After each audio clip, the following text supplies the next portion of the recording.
A single strand of DNA can alphabetically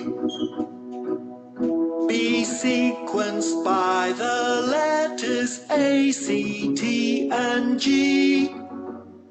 Hip, hip, hooray for DNA. It provides the key to the plans for making everything in you and me. The letters can be put into groups of 3, which go to make a genetic recipe. Cells can use this recipe written down in genes to decipher how to make all of our proteins. Hip, hip, hooray for DNA. It provides the key to the plans for making everything in you and me. Proteins can be used to make body parts, such as lungs and livers, kidneys and hearts. Hip, hip, hooray for DNA. It provides the key to the plans for making everything in you and me. To the plans for making everything in you and me.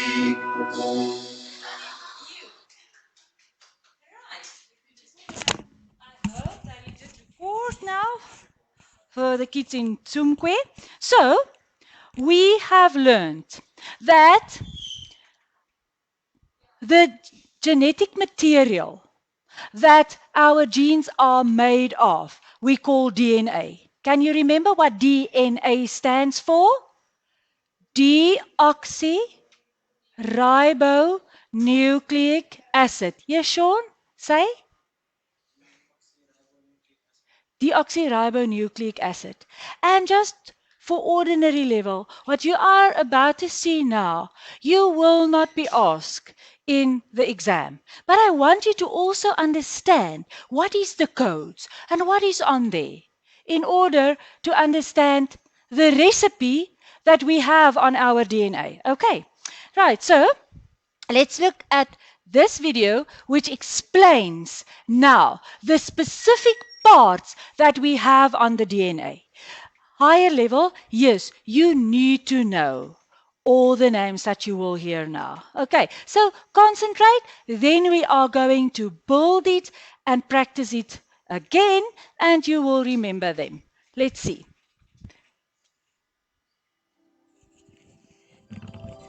DNA contains 2 strands of building blocks called nucleotides, arranged like a spiral staircase.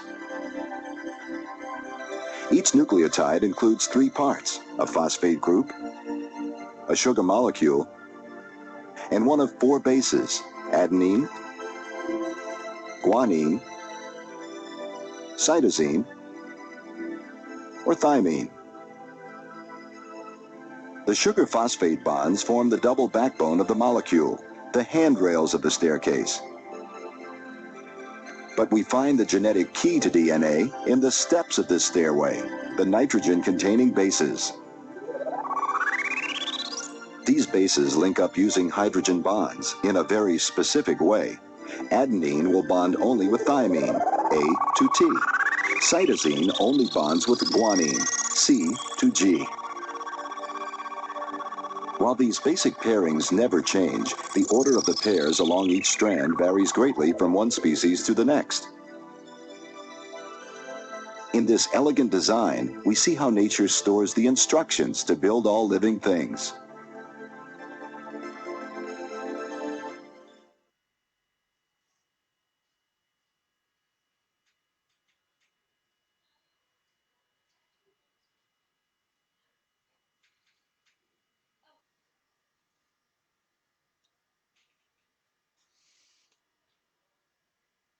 Okay, so higher level.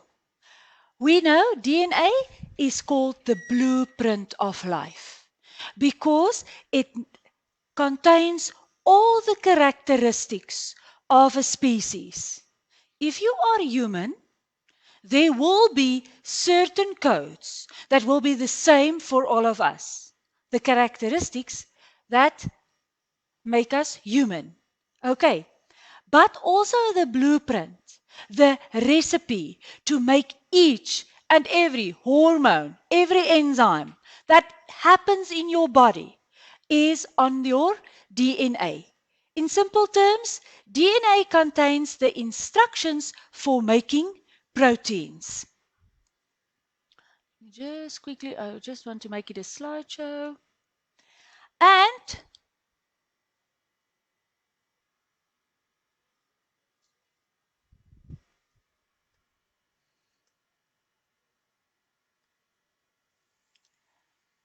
as we saw in the video, a DNA string is a double strand, like a ladder.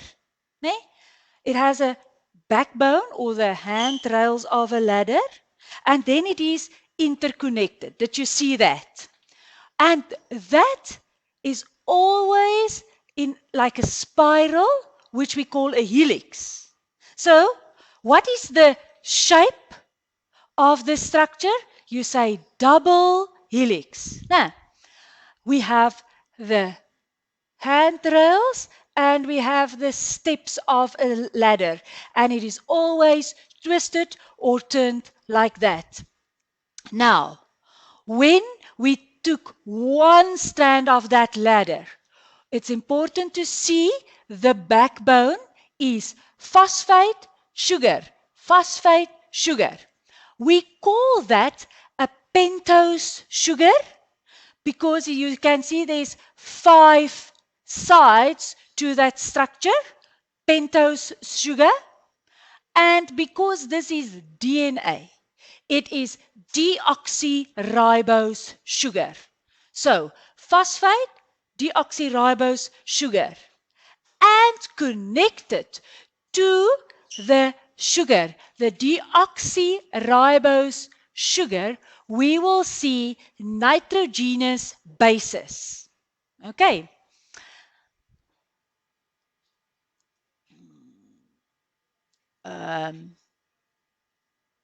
There are 4 different bases. The 4 different bases is a G and a C and a T and an A. So the G, and now quickly get it to duplicate slide. I want us now to write down.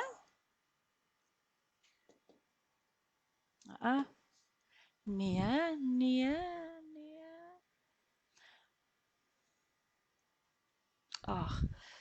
Dierbaarheid. I want us to write down the names of the 4 bases. Okay, now we are going to write down the names of the bases. We have a G. The G is for guanine. Okay, we have a C. The C is for cytosine.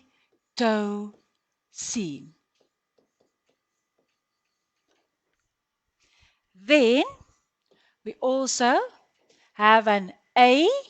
The A is for adenine.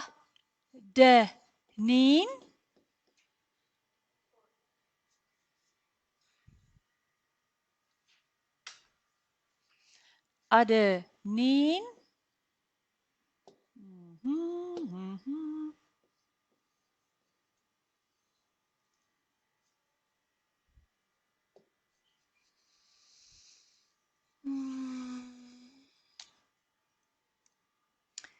And the T is thymine. They are the nitrogenous bases. Did you remember they say that the GATC cause the codes for our genetic recipe in the song? So what will happen now is, when I look at the code on the one string, I can see a specific order of the nitrogenous bases. Okay? Yes, I can have G, G, G, G, G, T, T, A, T, T, A, any, it can be arranged in any order. But that gives the recipe for a specific protein. Okay, so I want us now to look at this three parts. And we remember it was a phosphate connected to a ribose sugar. And when it is DNA, it is deoxyribose. And attached to that, nitrogenous base. We've got that, right? How many nitrogenous bases? Different types? 4. Okay? What was the codes of the nitrogenous bases? It was a G and a C, an A and a T. GCAT. The G was for guanine. The C for cytosine. The A for adenine, and the T for thymine. Good. Now, the moment when I have these three together, it gives me a nucleotide, which form the smallest structure of a piece of DNA. Nee. But I have 4 different ones because I have phosphate, deoxyribose, G, phosphate, deoxyribose, C, and one with the A and one with the T. So in order to build the string of DNA, I need a nucleotide. But the nucleotide can change according to its nitrogenous base, and when they are linked together, it will make me one strand of DNA. But how will we find a complete string of DNA? It will be a double strand and twisted in a helix. We got that? So the new term nucleotide means phosphate deoxyribose with a specific nitrogenous base. And I want you to look on your sheet, and there I tried to show you the nucleotides. You see that? Okay? If I attach nucleotides in a specific order, I get the recipe of a specific characteristic. The recipe of a specific characteristic is contained in a gene. You follow me? When I attach genes together, I will get a chromosome. Good? Okay.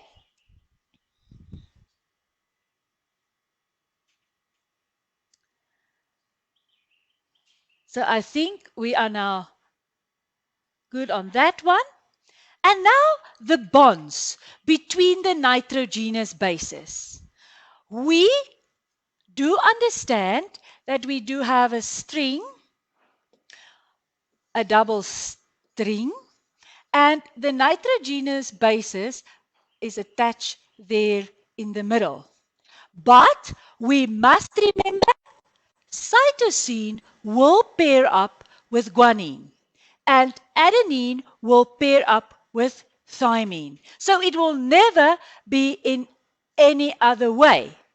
If I have adenine, it will pair up with thymine. But between those two, I will have only 2 bonds. when I have, let me just go back. When I have the, let me use that color.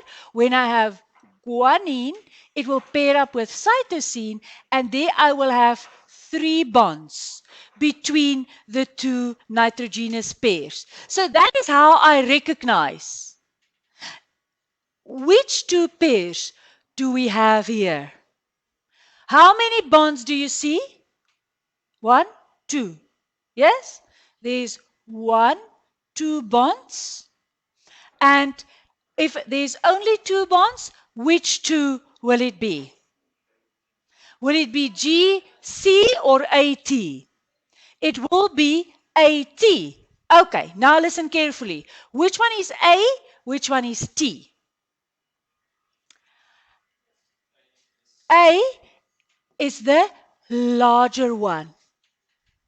And the larger one is called a purine. So we have 2 purine bases, 2 larger ones. The 2 larger ones are the adenine and the, the guanine is the purines. The smaller ones is the thymine and also the cytosine, and they are called pyrimidines. Pyrimidines. Purine is a larger nitrogenous base. Smaller ones, pyrimidines. If I have 2 bonds and I don't have names, I know it's adenine and thymine. If there are 3 bonds between the 2 nitrogenous bases, I know that will be guanine and cytosine. And guanine will be a purine, the larger one, and cytosine, the smaller one. And we are now going to try a question and see if you remember the terms and understand how to put them together.